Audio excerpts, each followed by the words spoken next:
శ్రీ శివశంకర స్తుతి వినిపిస్తున్నవారు బాలసుబ్రహ్మణ్యం కలవలపల్లి. 9వ శ్లోకం నుంచి వివరించుకుందాం. వివిధాదిపి అతిభీతః అకృతాధిక సుకృతం శతకోటిషు నరకాదిషు హతపాతక వివశం మృడమామవ సుకృతీ భవ శివయా సహ కృపయా. శివశంకర శివశంకర శివశంకర హర మే హర దురితం హర మే హర దురితం. అనేక రకాలైన మానసిక బాధలు ఆతులు మనిషిని భయపెడుతూ ఉంటాయి. పుణ్యం తక్కువై పాపం ఎక్కువైనప్పుడు నరకయాతన అనుభవించవలసి వస్తుంది అనే భయం వేస్తుంది.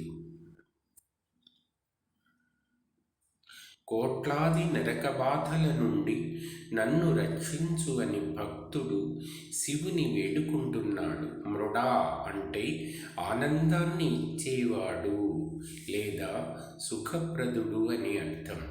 పార్వతీదేవితో కలిసి వచ్చి నన్ను పుణ్యాత్ముడిగా మార్చమని, తనపై కృప చూపమని ప్రార్థిస్తున్నాడు. పాపాలు మనిషిని వివశుణ్ణి చేస్తాయి, అంటే తనపై తనకు నియంత్రణ లేకుండా చేస్తాయి. అలాంటి బలహీన స్థితిలో దైవమే బలాన్ని ఇవ్వాలి. మనలోని పాతకాలను హరించి మనలను సుకృతులుగా మార్చగలిగేది ఒక్క శివుడు మాత్రమే. ఈ శ్లోకంలో పశ్చాత్తాపం కనిపిస్తుంది.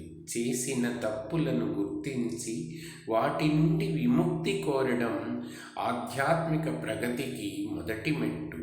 భగవంతుడు దయామయుడు కాబట్టి మనలోని మార్పును చూసి ఆయన తప్పక రక్షిస్తాడు. నరకం అంటే కేవలం మరణానంతరం వచ్చేది మాత్రమే కాదు, ఈ లోకంలో మనం అనుభవించే మానసిక క్షోభ కూడా నరకమే.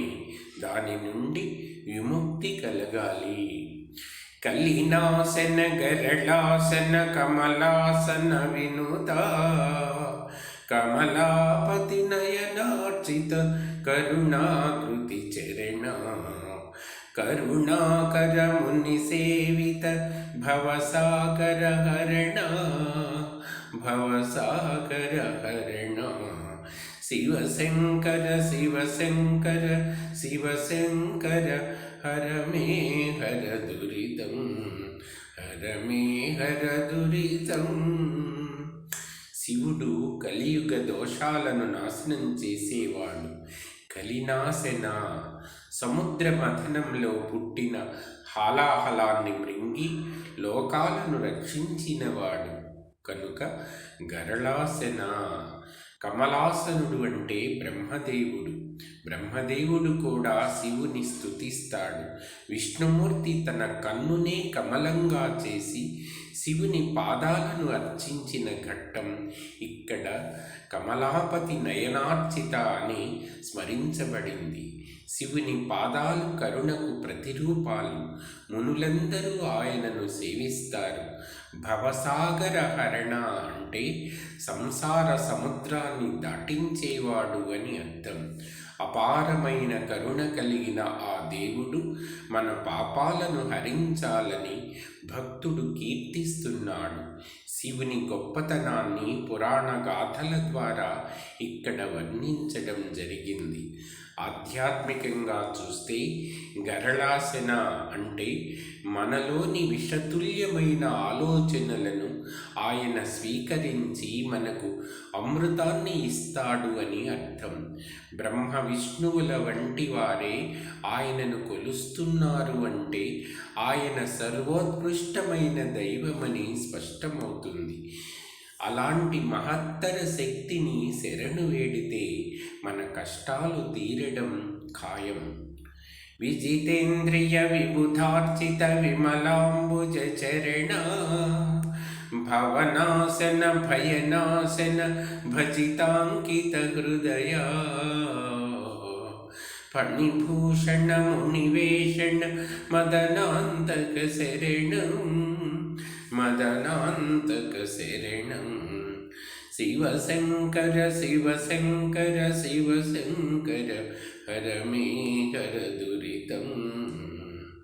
శివుడు ఇంద్రియాలను జయించినవాడు, విజితేంద్రియుడు, దేవతల చేత పూజించబడేవాడు.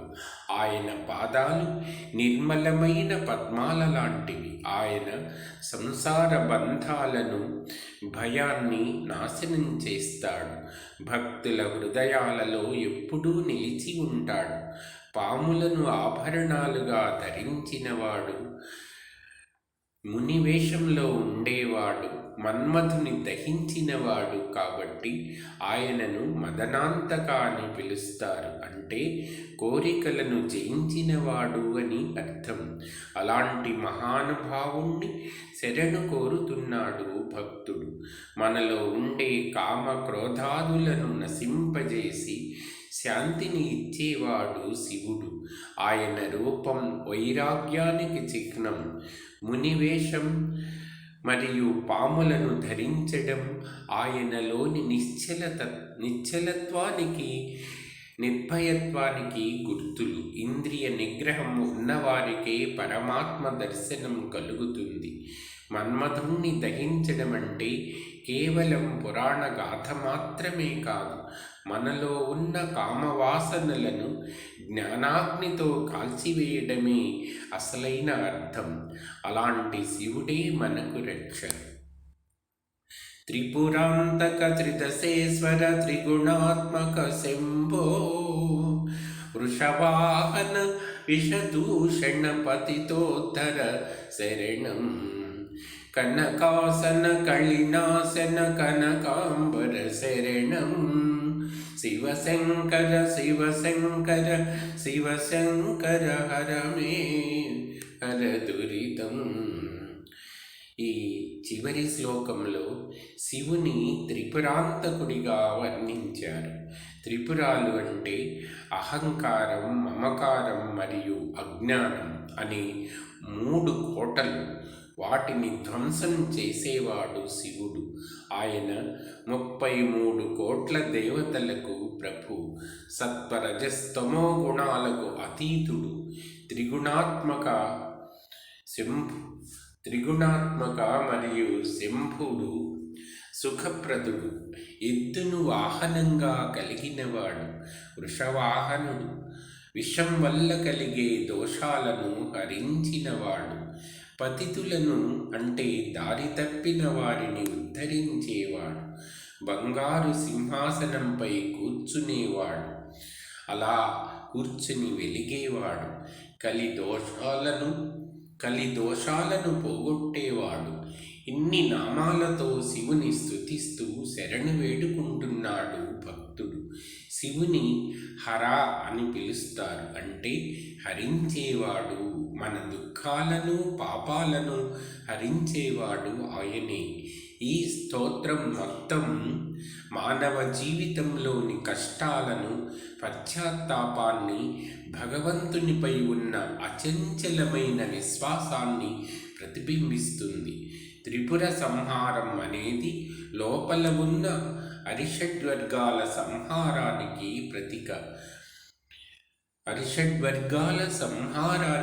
ప్రతీక. పరమశివుని పాదాలను ఆశ్రయిస్తే ఎలాంటి విపత్కర పరిస్థితుల నుండి అయినా బయటపడవచ్చును అనేది ఈ స్తోత్రం ఇస్తున్న గొప్ప సందేశం. ఆ శివుడే మన దురితాలను హరించి ఆనందాన్ని ప్రసాదించుగాక. ధన్యవాదాలు.